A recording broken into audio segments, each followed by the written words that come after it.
আর মাত্র একদিন পর পবিত্র ঈদুল আজহা। কিন্তু ভারতের উত্তর পূর্বাঞ্চলের লাখো মানুষের জন্য এই ঈদ হয়তো শুধু আরেকটা বেঁচে থাকার লড়াই। গত কয়েকদিনের টানা বৃষ্টিপাত ও পাহাড়ি ঢলের ফলে আসাম, সিকিম, মণিপুর, অরুণাচল প্রদেশ, ত্রিপুরা ও মিজোরাম সহ ৬টি রাজ্য ভেসে গেছে। ভারতীয় সরকারি হিসেবেই মৃত্যু হয়েছে অন্তত ৩৬ জনের। বাস্তুচ্যুত হয়েছেন ৫ লক্ষের বেশি মানুষ। শুধু আসামেই ২২টি জেলার ওপর দিয়ে বয়ে গেছে প্রকৃতির তাণ্ডব। ব্রহ্মপুত্র, বরাক ও কপিলী নদীর পানি এখনো বিপদসীমার অনেক উপরে। একদিকে বৃষ্টি, অন্যদিকে ধস, কোনো দিকেই যেন রেহাই নেই। সিকিমে পর্যটন খাত কার্যত ধসে পড়েছে। ভূমিধসে সেনা শিবির পর্যন্ত ভেঙে গেছে। মারা গেছেন ৩ জন সেনা সদস্য, নিখোঁজ হয়েছেন আরও ৯ জন। তিস্তা নদী এখনও রুদ্ররূপে রয়েছে।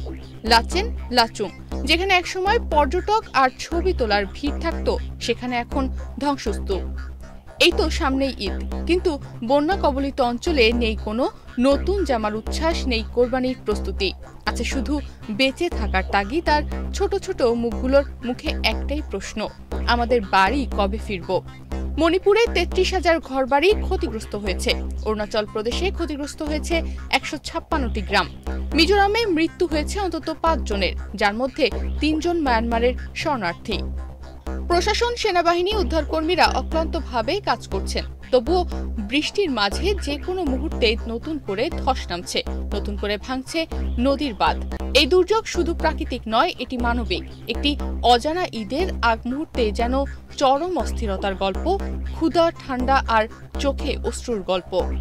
এরই মাঝে কোভিড-১৯ সংক্রমণ আবারও বাড়ছে ভারতে। ৫ জুন পর্যন্ত ভারতের সক্রিয় কোভিড-১৯ রোগীর সংখ্যা ৪,৮৬৬ জন এবং গত ২৪ ঘন্টায় ৭ জনের মৃত্যু হয়েছে ভারতে।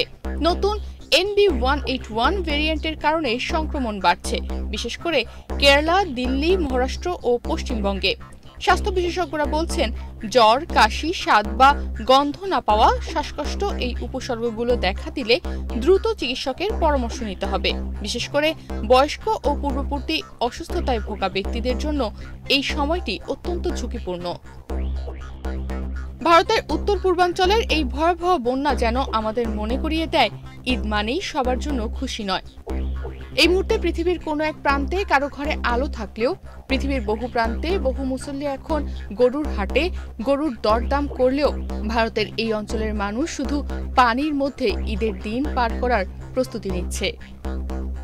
তনিমা রহমান, বাংলাদেশ প্রতিদিন।